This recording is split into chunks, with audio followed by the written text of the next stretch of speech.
नमस्कार दोस्तों, स्वागत है आपका हमारे YouTube चैनल में। आज हम आपके लिए लेकर आए हैं टेक्निकल सेगमेंट में एक नई जानकारी। एरोप्लेन्स में इस्तेमाल होने वाले फ्यूल, जिसे एविएशन टरबाइन फ्यूल या जेट फ्यूल भी कहा जाता है, की मैन्युफैक्चरिंग यूज्ड कुकिंग ऑयल से इंडियन ऑयल कॉरपोरेशन स्टार्ट कर रहा है। यहाँ यूज्ड कुकिंग ऑयल का मतलब आम घरों में इस्तेमाल होने वाले कुकिंग ऑयल से है।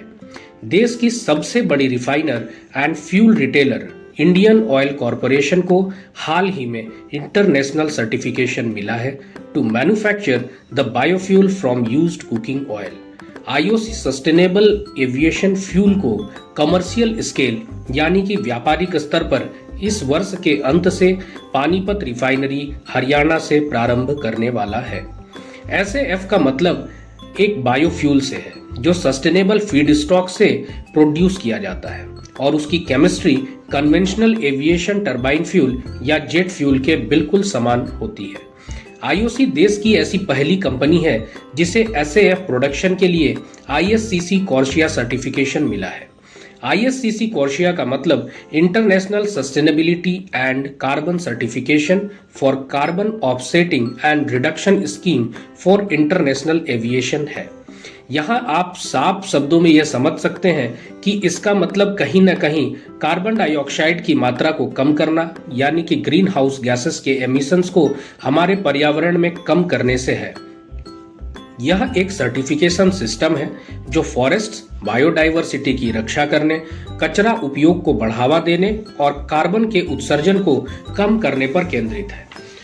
2027 से कॉर्सिया का मैंडेटरी फेज स्टार्ट हो जाएगा, जब इंटरनेशनल फ्लाइट्स के लिए कार्बन डाइऑक्साइड एमिशंस को 2020 के लेवल तक कम करना होगा। इसके लिए एसएएफ एक महत्वपूर्ण तरीका होगा to keep the emissions under permissible levels. According to aviation industry and energy experts, केवल मात्र एसएएफ के उपयोग से ग्लोबल एविएशन इंडस्ट्री के डीकार्बोनाइजेशन एफर्ट का 60% प्राप्त किया जा सकता है। अब चूंकि भारत भी कॉर्सिया का एक सिग्नेटरी है, तो भारत की नेशनल बायोफ्यूल कोऑर्डिनेशन कमेटी, जिसे एनबीसीसी के नाम से भी जाना जाता है, उसने 2027 से लक्ष्य निर्धारित किया है 1% blending in 2027 and 2% in 2028। According to IOC chairman, इस वर्ष के अंत तक कुकिंग ऑयल से 35,000 टन सस्टेनेबल एविएशन फ्यूल प्रति वर्ष की क्षमता इंडियन ऑयल कॉरपोरेशन विकसित कर लेगा, जो देश के 1% SAF blending requirement for international flights के लिए सफिशिएंट होगा। यह feed stock used cooking oil बड़े होटल चेन्स, रेस्टोरेंट्स और हल्दीराम जैसे स्वीट्स एंड स्नैक्स मेजर्स से प्राप्त किया जाएगा, जो नॉर्मली सिंगल यूज के बाद कुकिंग ऑयल को डिस्कार्ड कर देते हैं। बड़ी मात्रा में यह हमारे देश में उपलब्ध है। चैलेंज है कलेक्शन। बड़े होटल चेन से प्राप्त करना फिर भी आसान है, लेकिन दिक्कत वहां है जहां स्मॉल यूजर से प्राप्त करने की बात सामने आएगी।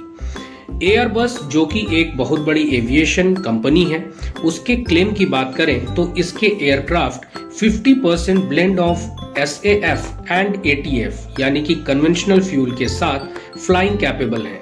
बहुत सारी भारतीय एयरलाइंस ने विभिन्न प्रोपोर्शंस में ब्लेंडेड फ्यूल का इस्तेमाल कर टेस्ट कंडक्ट किए हैं और सफलता भी हासिल की है। यूरोप में तो पहले से ही एसएएफ ब्लेंडिंग के मैंडेट अवेलेबल है। यूरोपियन एयरलाइंस पोटेंशियल बायर्स भी हो सकती हैं। इंडियन ऑयल कॉरपोरेशन के एसएएफ के प्रोडक्शन से एक्सपोर्ट अपॉर्चुनिटी भी खुलने की उम्मीद है। आने वाले वर्षों में ग्लोबली एसएएफ की डिमांड बढ़ने की पूरी आशाएं हैं। भारत में भी प्रारंभ इंटरनेशनल फ्लाइट से ही किया जाएगा, क्योंकि कॉर्सिया स्टार्टिंग में इंटरनेशनल फ्लाइट्स पे ही लागू होता है, लेकिन बाद में हमारी सरकार इसको डोमेस्टिक फ्लाइट पर भी लागू करने के बारे में विचार कर सकती है। इसमें एक और चैलेंज है high cost of production of biofuel.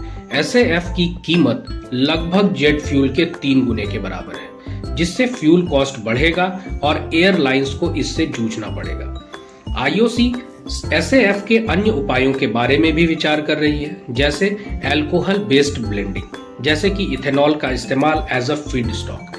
हम लोग जानते हैं कि पिछले कुछ वर्षों से पेट्रोल में भी इथेनॉल की ब्लेंडिंग की प्रक्रिया अपनाई जा रही है। देश की अन्य कंपनियां भी इस क्षेत्र में मैन्युफैक्चरिंग की तैयारियां कर रही हैं और अपने यूनिट्स स्टेब्लिश कर रही हैं। ये हमारे देश के लिए एक बहुत ही शुभ संकेत है।